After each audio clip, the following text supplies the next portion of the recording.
বর্ষাকালে ফিল্ডের মধ্যে পানি জমা হয়, এখানে বাচ্চাদেরকে নিয়ে অ্যাসেম্বলি করার সমস্যা।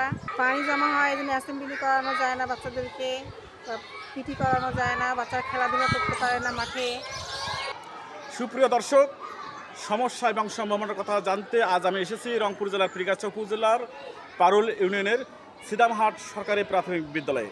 আর এই বিদ্যালয়টি প্রতিষ্ঠিত হয়েছে 1960 সালে, অর্থাৎ এই বিদ্যালয়টির বয়স এখন চলছে 65 বছর। এই বিদ্যালয়ে পরিচালনা করতে গিয়ে কী কী সমস্যার সম্মুখীন হচ্ছেন এখানকার কর্মরত শিক্ষকগণ, সেই সঙ্গে এই সকল সমস্যার যদি সংশ্লিষ্ট কর্তৃপক্ষ সমাধান করবে তাহলে কী সফলতা বা কী সম্ভাবনা আছে এই বিদ্যালয়কে ঘিরে তা আমরা শুনবো। আর এই বিষয়ে সরাসরি কথা বলবো এখানকার সম্মানিত শিক্ষক মহোদয়দের সঙ্গে। সমস্যা আছে, আমি মুসাম্মদ জোহরা আক্তার, সিদামহাট সরকারি প্রাথমিক বিদ্যালয়। স্কুলের প্রাচীরের কাজ শুরু হয়েছে 2 বছর হলো, এখনও পর্যন্ত প্রাচীরের কাজ অসমাপ্তই রয়ে গেছে। আর স্কুলে বর্ষাকালে ফিল্ডের মধ্যে পানি জমা হয়, এখানে বাচ্চাদেরকে নিয়ে অ্যাসেম্বলি করার সমস্যা। পানি জমা হয়, এই জন্য অ্যাসেম্বলি করানো যায় না, বাচ্চাদেরকে পিটি করানো যায় না, বাচ্চারা খেলাধুলা করতে পারে না মাঠে, কাদা হয়ে থাকে, স্কুলের ফিল্ডের মধ্যে ঢুকতে পারে না বাচ্চারা, বিভিন্ন রকম সমস্যা। আমি মুসাম্মদ নাদিরা আক্তার, সহকারী শিক্ষক এই সিদামহাট স্কুলে আছি। আমাদের স্কুলে আসলে শিক্ষক সংকট, আমাদের এক শিফটের স্কুল, স্টুডেন্ট হচ্ছে 230 জন, তো আমরা 6 জন টিচার। দেখা যায় অনেক সময় অনেক প্রোগ্রাম থাকে, হেডপোস্ট ফাঁকা, মনে করেন 6 জন টিচারের এক শিফটের স্কুল চালানো আমাদের জন্য আসলে সমস্যা।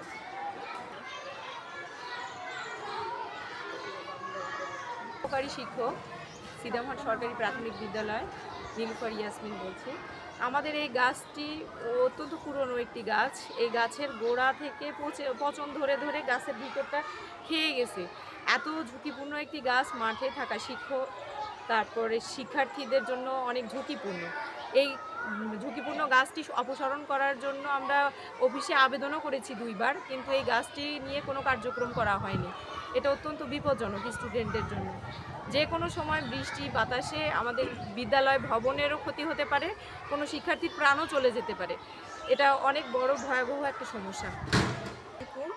আমি সিদামহাট সরকারি প্রাথমিক বিদ্যালয় থেকে সহকারী শিক্ষক সানজিদা হেনা। আমি আমার বিদ্যালয়ের কিছু সমস্যা নিয়ে কথা বলছি। তো আমি কথা বলবো প্রতিবন্ধী বাচ্চাদের নিয়ে।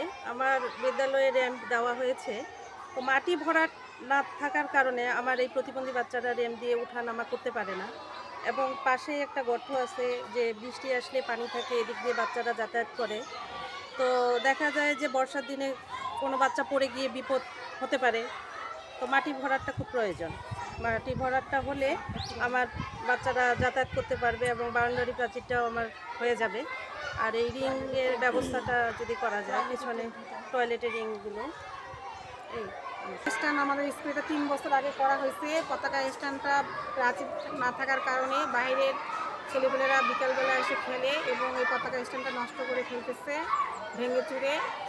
আর পাশে আমার স্কুলে এখানে পুরাতন একটা বিল্ডিং দেখা যাচ্ছে, এখানে টিনগুলো সব পুরাতন হয়ে গেছে, ঝড় বৃষ্টি হলে টিনগুলো সব খুলে আসার একটা সম্ভাবনা আছে।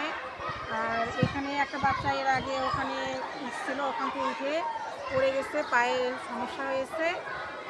এটা সংস্কার করলে আমার মনে হয় যে ভালো হতো এবং স্কুলের স্টুডেন্ট বেশি ক্লাস করা যাইতো, বিভিন্ন প্রোগ্রামগুলো ওখানে করা যাইতো, হলরুম হিসেবে ব্যবহার করা যাইতো।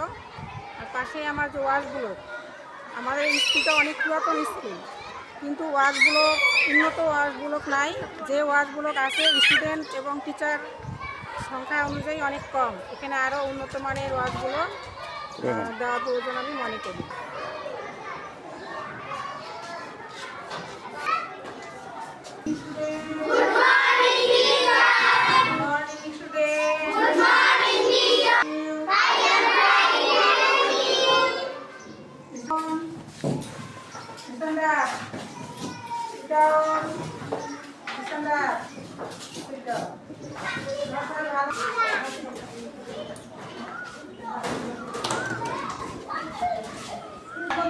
আমি হব, এটা কি হবে?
এটি হচ্ছে চতুর্থ শ্রেণী। এখানে 45 জন শিক্ষার্থীর মধ্যে উপস্থিত রয়েছে 36 জন।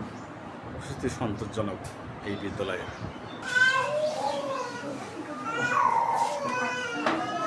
এই বিদ্যালয়ে যে সমস্ত সমস্যাগুলো আছে এই সমস্যাগুলো যদি কর্তৃপক্ষ দৃষ্টি দেয় এবং এগুলো সমাধান করে তাহলে আমাদের স্কুলে আমার মনে হয় যে লেখাপড়ার মান উন্নয়ন, টিচারের যে স্বল্পতা এটা যদি বৃদ্ধি করে তাহলে স্কুলে লেখাপড়ার মান উন্নয়ন করা সম্ভব, রেজাল্ট ভালো করা সম্ভব, বাচ্চাদেরকে আরও সামনের দিকে আরও বেশি সময় দিয়ে আরও লেখাপড়া করে স্কুলে উন্নতি করা যাবে। আর স্কুলে আরও যে সমস্যাগুলো আছে এই সমস্যাগুলো সমাধান করলে স্কুলের পরিবেশ আরও সুন্দর হবে, বাচ্চারা স্কুলের প্রতি বেশি আকৃষ্ট হবে এবং ওয়াশ ব্লকের যে সমস্যা এই ওয়াশ ব্লক যদি আরও মানে ভালো উন্নত মানের ওয়াশ ব্লক দেওয়া যায় এবং বাচ্চাদের তুলনায় যে অনেক কম, দুটো শুধু ওয়াশ ব্লক অনেক পুরাতন এবং স্বাস্থ্যসম্মত যে ওয়াশ ব্লক দেওয়া যায় তো বাচ্চাদের স্বাস্থ্যের দিক দিয়েও অনেকটা আর কি ভালো হবে। বিদ্যালয়ের প্রাচীরের কাজটাতে থমকে আছে, এই কাজটা যদি দ্রুত গতিতে সমস্যার সমাধান করা যায় এবং স্কুলে যাতে গেটের ব্যবস্থা করা যায় প্রাচীরের সঙ্গে, তাহলে আমার মনে হয় যে স্কুলটা সারাদিন সংরক্ষণে থাকবে এবং স্কুলের যে জিনিসগুলো নষ্ট হয় প্রাচীরের কারণে বাইরের ছেলেপেলেরা বা বাইরের লোকজন যেভাবে নষ্ট করে, পরিবেশ নষ্ট করে, জিনিসপত্র স্কুলে নষ্ট করে, বিদ্যালয়।